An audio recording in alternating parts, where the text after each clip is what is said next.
माऊलीच्या उभ्या रिंगणात मानाचा अश्व धावला. माऊली माऊलीच्या गजरात वारकरी झाले भावविभोर. मीरामाईच्या पवित्र स्नानानंतर आणि लोणंद येथील मुक्काम पूर्ण करून संत ज्ञानेश्वर महाराजांची पालखी गुरुवारी सायंकाळी सुमारे 4:30 वाजता तरडगाव येथील चांदोबाचे लिंग येथे दाखल झाली. यावेळी वारकरी संप्रदायातील अत्यंत भावपूर्ण आणि आकर्षक मानल्या जाणाऱ्या उभ्या रिंगणाचा सोहळा भक्तिमय वातावरणात पार पडला. पालखी समोर मानाचा अश्व उभ्या रिंगणात भरधाव धावताच लाखो वारकऱ्यांनी माऊली माऊली असा अखंड जयघोष केला. टाळ मृदुंगाचा निनाद, विणेचे सूर आणि अभंगाच्या गजराने संपूर्ण परिसर भक्तिरसात न्हाऊन निघाला.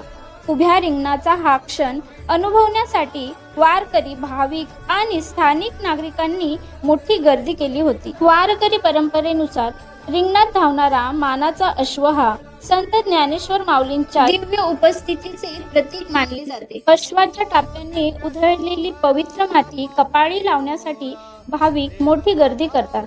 या पवित्र मातीला माऊलींचा आशीर्वाद मानला जातो. वारकरी, भाविक आणि स्थानिक नागरिक ती माती भक्तिभावाने मस्तकी लावतात आणि ज्ञानेश्वर माऊलींचं नामस्मरण करतात.